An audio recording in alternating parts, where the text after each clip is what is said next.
कक्षा 12 वाले सभी विद्यार्थी ध्यान दें, कक्षा 12 फिजिक्स की वीडियो है। फिजिक्स की वीडियो में आज मैं आपको बताने वाला हूं माइंड मैप्स के जरिए आप किस तरीके से अपनी तैयारी को कम समय में अच्छे से कर सकते हो, यानी कि माइंड मैप के जरिए किस तरीके से पढ़ाई होती है, माइंड मैप किस तरीके से बनाया जाता है, पूरा चैप्टर एक ही पेज पर किस तरीके से आप लर्न करोगे वो मैं आपको पूरा बताऊंगा। माइंड मैप किस तरीके से बनाया जाता है, इससे कैसे हमको हेल्प मिलेगी कम समय पर, यानी कि मिनिमम मेहनत पर मैक्सिमम आउटपुट हम किस तरीके से ले सकते हैं, वो सारी चीजें। जैसे कि अब हमारा लेसन 1 हम कर रहे हैं, तो लेसन 1 है हमारा, लेसन 1 क्या है हमारा, ये देखिएगा यहाँ पर मैंने लिख दिया है, ये हमारा लेसन 1 है। क्या है, वैद्युत क्षेत्र, वैद्युत आवेश एवं क्षेत्र, ये हमारा लेसन 1 है। और इसी का हम क्या करेंगे, आज हम माइंड मैप बनाने वाले हैं, ठीक है। और इसी माइंड मैप से हम क्या करेंगे, तैयारी करने वाले हैं बोर्ड परीक्षा की। देखिए कितनी हेल्प मिलेगी, अभी आपको ही पता चल जाएगा, ठीक है। चलिए, सबसे पहले हमारा क्या है, ये वैद्युत आवेश है, तो हम सबसे पहले हमने क्या क्या लिखा, यहाँ पर आवेश लिख लिया, ये हमारा क्या है, आवेश है। ओके, ये हमारा आवेश हो गया। देखिएगा यहां से मैं आपको समझाऊंगा, ये आवेश, ठीक है। आवेश के बारे में केवल 3 चीजें आपको लिखनी है कि आवेश की परिभाषा। देखिए भाई, परिभाषा आप अपने आप लिख लीजिएगा, क्योंकि यहाँ पे लिखता तो मैं बहुत देर हो जाती है और ये पूरा आएगा नहीं, लेकिन आप कॉपी पर परिभाषा जरूर लिख लीजिएगा, ठीक है। अब परिभाषा लिख दी हमने। अब आवेश के बारे में 2 बातें लिखनी है। आवेश कितने प्रकार का होता है, 2 प्रकार का रहता है, एक पॉजिटिव आवेश और एक नेगेटिव, यानी कि धनात्मक और ऋणात्मक। आवेश का मात्रक क्या होता है, कूलाम होता है। इसका विमीय सूत्र क्या होता है, ये होता है। ये छोटे छोटे क्वेश्चन यहाँ से आ जाते हैं। परिभाषा पूछेगा, कितने प्रकार का होता है, मात्रक क्या होता है, विमीय सूत्र क्या होता है, ठीक है। अब आवेश का आगे पूछेगा क्वांटीकरण, आवेश का क्वांटीकरण के ऊपर लिखिए। तो आवेश का क्वांटीकरण का में एक केवल फॉर्मूला रहता है, और इसकी आपको क्या करनी है, परिभाषा याद कर लेनी है। परिभाषा, परिभाषा क्या होती है मैं आपको यहाँ पर बता दे रहा हूं। क्या है परिभाषा इसकी, कि किसी भी वस्तु पर आवेश एक पूर्णांक के रूप में जाता है, जिसको हम एन क्यू बराबर एन ई से रिप्रेजेंट करते हैं, यानी कि एक पूर्ण गुणज रहता है। किसी भी वस्तु पर एक आवेश, एक इलेक्ट्रॉन, 2 इलेक्ट्रॉन, 3 इलेक्ट्रॉन, यानी इलेक्ट्रॉनों का स्थानांतरण एक पूर्ण संख्या के रूप में होगा, उससे कम या ज्यादा नहीं होगा, ठीक है। आगे आ जाते हैं, आवेश संरक्षण। आवेश संरक्षण का सिद्धांत, आवेश में आवेश संरक्षण आ जाएगा। आवेश को ना तो उत्पन्न किया जा सकता है, ना ही नष्ट किया जा सकता है। आवेश को एक वस्तु से दूसरी वस्तु में क्या किया जा सकता है, स्थानांतरित किया जा सकता है। यही आवेश का संरक्षण का सिद्धांत है, ठीक है। तो आवेश खत्म, बस इतना 3 चीजें यहां से कहेगा। आवेश की परिभाषा, मात्रक, विमीय सूत्र, आवेश के बारे में क्वांटीकरण सिद्धांत क्या है, आवेश का संरक्षण सिद्धांत क्या है, बस, ठीक है, पूरा हो गया। अब आते हैं वैद्युत बल, सॉरी वैद्युत बल, हाँ, आवेश के बाद में वैद्युत बल। वैद्युत बल को हम कूलाम के नियम की सहायता से निकालते हैं। किसकी नियम की सहायता से निकालते हैं वैद्युत बल को, कूलाम के नियम की सहायता से हम इसको ज्ञात करते हैं। कूलाम के नियम की सहायता से, कूलाम का नियम क्या कहता है बबुआ, कूलाम का नियम कहता है, यदि यदि हमारे पास 2 आवेश हैं, यानी कि एक यहां पर आवेश है, ठीक है, और एक हमारे पास ये आवेश है, ठीक है, और इन दोनों के बीच की दूरी कितनी है, आर है। तो इन दोनों दोनों आवेशों के बीच लगने वाला वैद्युत बल दोनों आवेशों के गुणनफल के अनुक्रमानुपाती और बीच की दूरी के वर्ग के व्युत्क्रमानुपाती होता है। इसको हम किस सूत्र से रिप्रेजेंट करते हैं, इस वाले सूत्र से हम इसको रिप्रेजेंट करते हैं, यानी कि ये इस सूत्र से हम वैद्युत बल को निकालते हैं। ओके, ठीक है। अब वैद्युत बल में ये इसका मात्रक होगा न्यूटन। कभी भी हमारा वैद्युत बल का एक न्यूमेरिकल आता है तो इस फॉर्मूले से हम निकाल लेंगे। परिभाषा भी इसकी याद कर लीजिएगा, परिभाषा जितनी भी दे रहा हूं मैं उसको याद करना है परिभाषा आपको, ठीक है, परिभाषा आपको याद कर लेनी है इसकी। ओके, चलिएगा आगे आ जाते हैं। अब इसमें ये चीज आई, ये नियतांक होता है, नियतांक है, इसका मान कितना होता है, 9 गुणा 10 की पावर 9 न्यूटन मीटर स्क्वायर प्रति कूलाम स्क्वायर मात्रक हो गया। अब इसका विमीय सूत्र, विमीय सूत्र अभी मैं बताऊंगा, क्योंकि यहाँ पे जगह कम है, तो विमीय सूत्र में सभी बता दूं। एक इसका मेरे को विमीय सूत्र लिखना अभी मैं बताऊंगा, इसका याद रख लीजिएगा, इसका मैं विमीय सूत्र अभी आपको बताऊंगा, ठीक है।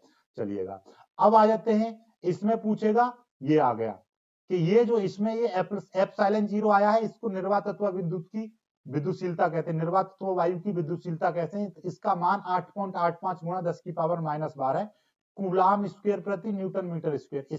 इसी को उल्टा कर देते हैं, ये न्यूटन मीटर स्क्वायर प्रति कूलाम स्क्वायर है, इसको बोलेंगे कूलाम स्क्वायर प्रति न्यूटन मीटर स्क्वायर। इसका भी आपको विमीय सूत्र लिख लेना है, याद कर लेना। अभी मैं विमीय सूत्र आपको दे दूंगा, चिंता मत करिए, ठीक है। फिर इसके बाद में आ जाएगा आपका वैद्युत क्षेत्र। अब क्या आएगा, हमारा वैद्युत क्षेत्र आएगा। वैद्युत क्षेत्र के भी अपने वैद्युत क्षेत्र क्या है देखिएगा, ये E बराबर वैद्युत क्षेत्र की परिभाषा, किसी आवेश पर एकांक आवेश पर लगने वाले वैद्युत बल को उस क्षेत्र वैद्युत क्षेत्र कहते हैं। यानी कि किसी वैद्युत क्षेत्र में, ठीक है, या वैद्युत क्षेत्र की परिभाषा कि किसी बिंदु पर एकांक आवेश पर लगने वाले वैद्युत बल को उस बिंदु पर वैद्युत क्षेत्र की तीव्रता कहते हैं। इसे ई से प्रदर्शित करते हैं, ई बराबर एफ अपॉन क्यू, मात्रक न्यूटन प्रति कूलाम रहेगा। इसका भी आपको विमीय सूत्र याद करना है, ठीक है। ये हो गया हमारा यहाँ पर ये, ठीक है, ये हमको मिल गया।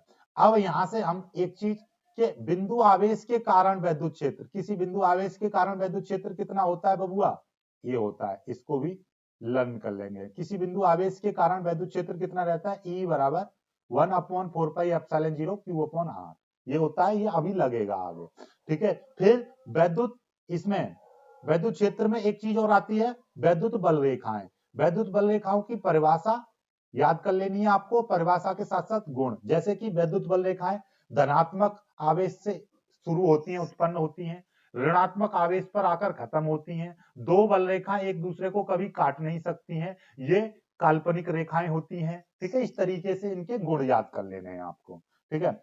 अब आते हैं नीचे वैद्युत द्विध्रुव आघूर्ण। किस पर आ गए अब हम, वैद्युत द्विध्रुव आघूर्ण। वैद्युत द्विध्रुव आघूर्ण में क्या होता है, एक पॉजिटिव और एक नेगेटिव आवेश होता है, दो एक दूसरे से सूक्ष्म दूरी पर रखे होते हैं। एक ऐसे निकाय जिसमें दो आवेश बराबर परंतु विपरीत प्रकृति के सूक्ष्म दूरी पर रखे रहते हैं, उनको हम वैद्युत द्विध्रुव कहते हैं।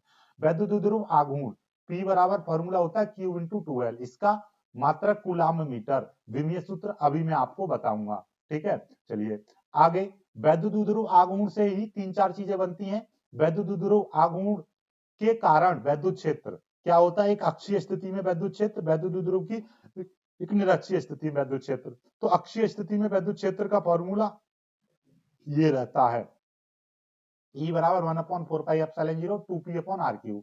यहाँ पर दो को हटा देंगे तो ये निरक्षीय स्थिति का बन जाएगा फॉर्मूला। तो इस तरीके से हमको ये भाई न्यूमेरिकल इन्हीं फॉर्मूले पर आधारित आएगा, ठीक है, या इस तरीके से आएगा, ये डेरिवेशन के द्वारा आते हैं, ठीक है। आगे वैद्युत द्विध्रुव देखिएगा, वैद्युत द्विध्रुव पर लगने वाला बल आघूर्ण, वैद्युत द्विध्रुव पर लगने वाला बल आघूर्ण कितना होता है, टॉ बराबर P vector into E vector, ये वेक्टर रूप है। Normal formula PE sine theta, ये आपके फॉर्मूला हो जाएंगे न्यूमेरिकल्स के लिए, यहां से आपका न्यूमेरिकल, ठीक है। ये जो चीजें हैं न्यूमेरिकल के लिए इंपोर्टेंट है, ठीक है, न्यूमेरिकल के लिए और डेरिवेशन, ठीक है, ये आ गया। अब आगे ये हो गया हमारा, यहां पर हमने वैद्युत द्विध्रुव पढ़ लिया। अब पढ़ेंगे वैद्युत फ्लक्स। वैद्युत फ्लक्स क्या होता है बबुआ, वैद्युत फ्लक्स यानी कि फाई बराबर E vector dot A vector, ये आपका हो गया, ठीक है, या इसका फॉर्मूला ई ए कॉस थीटा, ठीक है। इसका भी विमीय सूत्र अभी मैं आपको बताऊंगा।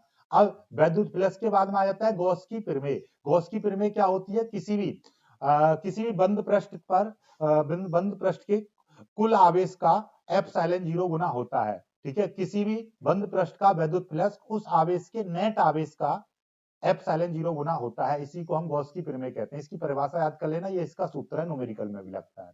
गॉस की प्रमेय के अनुप्रयोग वेरी इंपोर्टेंट रहते हैं, ये एक डेरिवेशन यहां से आपको मिलेगा कि आवेशित तार के निकट वैद्युत क्षेत्र की तीव्रता इतनी, ठीक है, E बराबर 1/4πε0 2 लैम्डा अपॉन R की पावर 2। ये लैम्डा क्या है, लैम्डा यहाँ पर लैम्डा जो है आपका रेखीय आवेश घनत्व, ठीक है, रेखीय आवेश घनत्व, और लैम्डा बराबर होगा Q अपॉन L, एकांक लंबाई पर आवेश की मात्रा, ठीक है। चलिए आगे जाते हैं।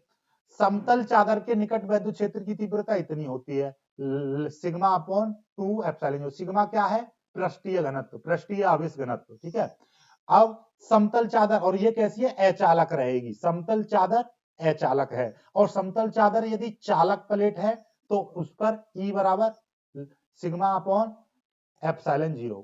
पतले गोलीय खोल के बाहर वैद्युत क्षेत्र की तीव्रता E 1/4πε0 Q/r²। इस तरीके से हमने ये पूरा चैप्टर यहाँ पर उतार दिया है।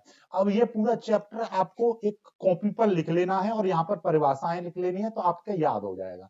अब जो मैंने विमीय सूत्र आपको बोला है, ठीक है, उनको यहां से देखिएगा। विमीय सूत्र जो मैंने बोले हैं उनको देखिएगा, आप एकदम लल्लन टॉप तरीके से यहाँ पर से पढ़ लेंगे। देखिएगा कैसे। एक आया था वैद्युत फ्लक्स का, तो वैद्युत फ्लक्स का फॉर्मूला ये हो गया, मात्रक ये हो गया न्यूटन मीटर स्क्वायर प्रति कूलम, ठीक है, और इसका विमीय सूत्र ये हो गया। इसको याद कर लेना है आपको, ठीक है।